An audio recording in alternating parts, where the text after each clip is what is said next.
Good morning बच्चों, मैं हूं अमित तिवारी और आप देख रहे हैं अपना YouTube channel focus on physics. तो बच्चों, आज हम क्लास 12th के लिए चैप्टर 3 से रिलेटेड एमसीक्यू का पार्ट 3 लेकर के आए हुए हैं। तो चलिए शुरू करते हैं आज के क्लास को। Question number 51, name a device which is used for measuring the EMF of a cell. उस डिवाइस का या यंत्र का नाम बताएं जिसका प्रयोग सेल के विद्युत वाहक बल को मापने के लिए होता है। बच्चों, यहां पर विद्युत वाहक बल है, इलेक्ट्रोमोटिव फोर्स है, तो आप ये मत समझ लेना कि एक टाइप का फोर्स है। एक्चुअली यह सेल के अंदर का इंटरनल वोल्टेज होता है और वोल्टेज को मापने के लिए हम वोल्ट मीटर का यूज करते हैं। ठीक है ना। Next 52, dimensional formula for EMF. देखिए बाबू, ईएमएफ का फॉर्मूला होता है W/Q। W का मतलब वर्क और वर्क का फॉर्मूला होता है F/S। और नीचे Q को लिख सकते हैं हम I/T। क्यों? क्योंकि I इज इक्वल टू होता है Q/T और Q इज इक्वल टू लिख सकते हैं I/T। फोर्स को यानी कि बल को kg मीटर पर सेकेंड स्क्वायर के रूप में लिख सकते हैं। ऊपर वाला ये डिस्प्लेसमेंट है यानी कि विस्थापन है तो मीटर, और नीचे है I/T। I का मतलब एम्पियर और टी का मतलब सेकेंड। अब इसको सॉल्व कर लें। KG metre metre metre square, अब by second square second, second का पावर 3 और एम्पियर के एम्पियर रहने दें। ठीक है ना। अब इसको ऐसे लिख सकते हैं KG metre square second to the power -3 और एम्पियर टू दी पावर -1। अब डायमेंशन रखिए, केजी का m, मीटर का l, सेकंड का t और एम्पियर का तो एम्पियर ही होता है। अब आप मिला लें कि आपका कौन सा ऑप्शन मिल रहा है। m1 l2 t-3 और a-1। देख लें आप कहां पर हैं। m1 l2 t-3 और a-1। बाबू यहां पर -3 होगा, माइनस मिसिंग है, इसमें -3 यहां पर होंगे, -3 और a यानी कि डायमेंशन ओरिजिनल हो जाएगा ml2 t-3 और a-1 होंगे। ठीक है ना। वहां पर 3 के ऊपर क्या होंगे, माइनस होगा। चलिए next question number 53, farad is the unit of. देखिए बाबू, फैराड जो होता है, फैराडे वो यूनिट होता है कैपेसिटेंस का, धारिता का। चैप्टर 2 में पढ़े थे कि C इज इक्वल टू होता था Q/V। Q का मतलब कुलम्ब और V का मतलब भी, और ये कुलम्ब पर वोल्ट जो होता था वो इक्वल होता था फैराड के। तो आप मिला लें कौन सा ऑप्शन सही होगा, कैपेसिटेंस होंगे। कैपेसिटेंस का यूनिट क्या होता है, फैराड होता है। Next 1 farad is equal to, remind कर लें, ऑप्शन नंबर बी सही होगा, 96500 coulomb. Next, if the length of wire having resistance of 1 ohm is stretched and doubled, then the new resistance will be। अगर 1 ओम प्रतिरोध वाले तार को खींचकर लंबाई दुगुनी कर दी जाए तो नया प्रतिरोध होता है या होगा। देखो बाबू, रेसिस्टेंस कितना दिया हुआ है, 1 ओम। तो रेसिस्टेंस का फॉर्मूला जानते हैं कितना होता है, ρL/A होता है ना। रेसिस्टेंस है 1 तो यहां लिख दें ρL/A। इक्वेशन फर्स्ट मान लें। बाबू आप पढ़े होंगे, इसके पीछे वाले जो सीरीज हुआ था उसमें बताया था कि जितना लेंथ बढ़ेगा उतना से आपको एरिया में डिवाइड कर देना है। तो लेंथ को डबल किया जा रहा है तो एरिया जहां है वहां पर उसे हाफ कर दीजिएगा। अब नया रेसिस्टेंस निकालिए, ρL/A। तो रो और L के बदले में 2L और A के बदले में A/2। 2 ऊपर चला गया तो 2 2 जा 4 ρL/A। और आप देख सकते हैं कि ρL/A कितना के बराबर है, 1 के बराबर है। तो 4 और ये टोटल कितना के बराबर, 1 के, 4 × 1 यानी कि 4 ओम हो जाएगा। एक और सिंपल तरीका लगा सकते हैं कि नया रेसिस्टेंस जब भी निकालना हो तो फॉर्मूला यूज करें n²R। n का मतलब आप देख लें कितना बढ़ा या कितना घटा। तो कितना हो रहा है, डबल हो रहा है ना। तो 2, डबल का मतलब 2, तो 2 का स्क्वायर रेसिस्टेंस 1 दिया हुआ है, तो 2 2 जा 4 इंटू 1, ये भी कितना हो जाएगा 4 ओम हो जाएगा। यानी कि ऑप्शन नंबर हमारा डी सही होगा, 4 ohm. Next, when no current is drawn from the cell, I mean अगर किसी सेल से विद्युत धारा नहीं निकल रहे हो तो आई मीन खुले परिपथ के लिए भी को कहते हैं टर्मिनल वोल्टेज और इसको बोलते हैं इलेक्ट्रोमोटिव फोर्स, इंटरनल वोल्टेज। तो इलेक्ट्रोमोटिव फोर्स का फॉर्मूला होता है V प्लस आई आर। अब देखिए कह रहा है कि when no current is drawn, यानी कि करंट फ्लो नहीं हो रहे हो, यानी कि करंट का वैल्यू 0 हो, तो E किसके बराबर हो जाएगा, V के बराबर हो जाएगा। आप देख लें कौन सा ऑप्शन सही होगा, ऑप्शन नंबर ए सही हो जाएगा। नेक्स्ट, सेम वही क्वेश्चन है, इसमें करंट फ्लो हो रहे हैं, तो भी अभी जस्ट पढ़े हम लोग कि इलेक्ट्रोमोटिव का फॉर्मूला होता है V प्लस आई आर। तो करंट फ्लो हो रहे हैं यानी कि करंट के कुछ ना कुछ वैल्यू हैं, तो आप देखिए एक single electromotive force V plus I R के बराबर है। अगर इलेक्ट्रोमोटिव में आई आर घटा दें तब भी मिलेगा, यानी कि ये क्या है, ग्रेटर है। दोनों को V को और E को इक्वल करने के लिए इलेक्ट्रोमोटिव में आई आर घटाना पड़ रहा है, तो जो अधिक होगा उसी में से ना घटाना पड़ेगा, तो इलेक्ट्रोमोटिव ग्रेटर हो जाएंगे V के, यानी कि V हमेशा छोटा होता है इंटरनल वोल्टेज के। ये बैटरी के अंदर का वोल्टेज है, ये टर्मिनल बाहर जो वायर जुड़े हुए हैं बैटरी के एक सेल से दूसरे सेल तक वो है। जैसे मान के एक सेल है, सपोज कीजिए एक सेल है, तो अंदर वाले को इलेक्ट्रोमोटिव कहेंगे और यहां से तार जुड़े हुए हैं, तो यहां से यहां का जो डिफरेंसेज होंगे उसको टर्मिनल वोल्टेज कहेंगे हम, ठीक है ना। नेक्स्ट, इसका ऑप्शन नंबर देख लें कौन सा सही होगा, आप देख लीजिए V is less than E, ठीक है ना, या तो ग्रेटर या फिर lesser. Next, question number 58, power of an electric circuit is, देखिए बाबू पावर का फॉर्मूला होता है VI, इसमें कहीं नहीं दिख रहा है। चलिए नेक्स्ट, V को रहने दें, I को रहने दें, अपने मन से एक R से मल्टीप्लाई करके R से डिवाइड कर दें, तो V इंटू आई आर और बाई कितना हो जाएगा, R हो जाएगा।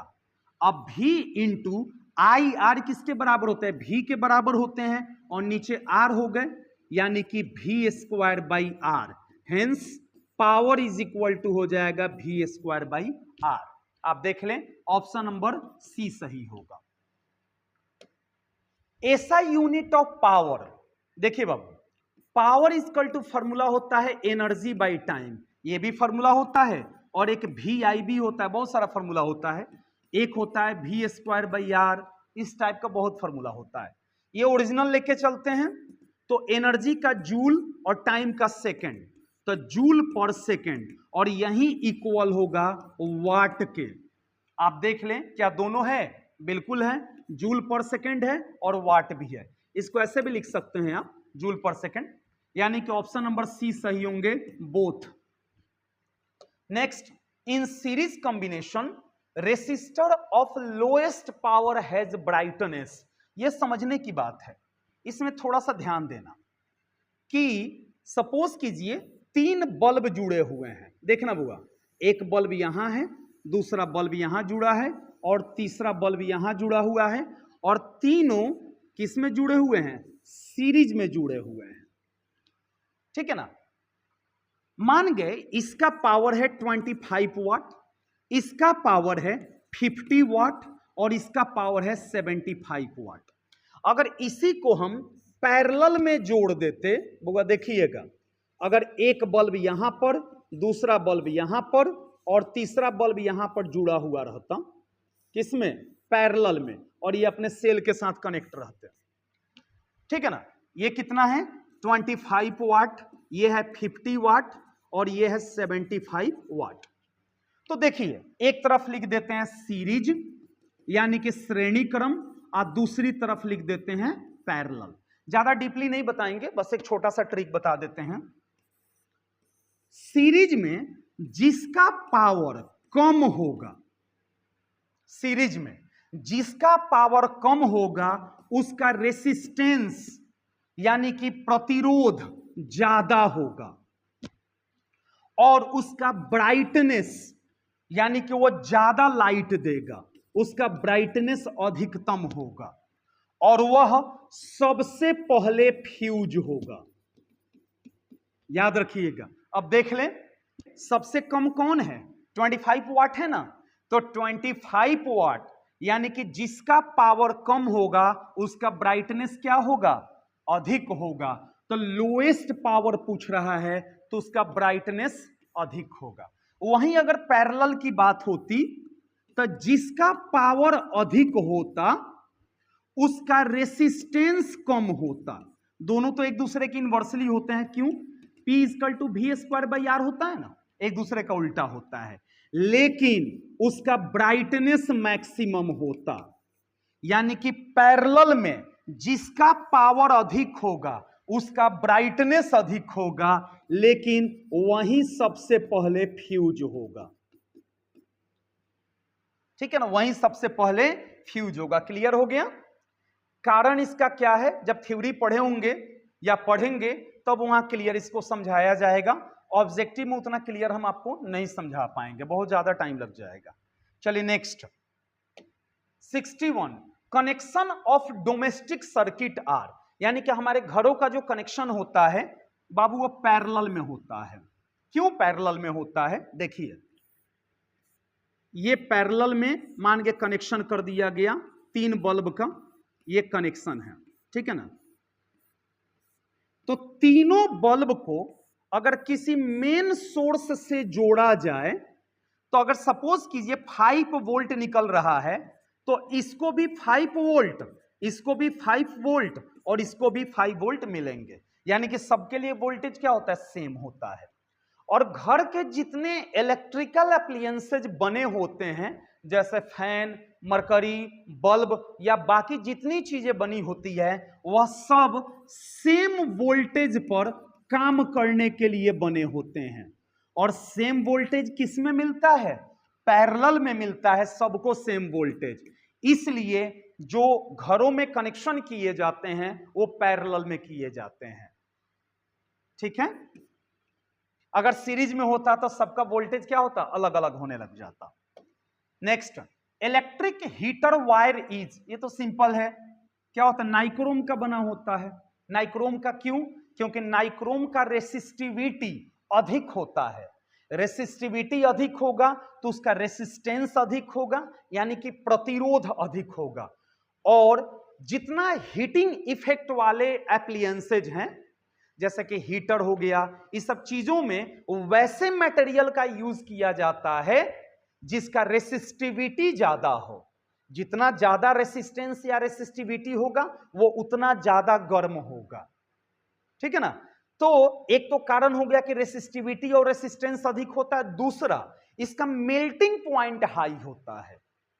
और मेल्टिंग पॉइंट हाई होने से क्या फायदा है कि वो उसके जो वायर हैं तुरंत मेल्ट नहीं होंगे।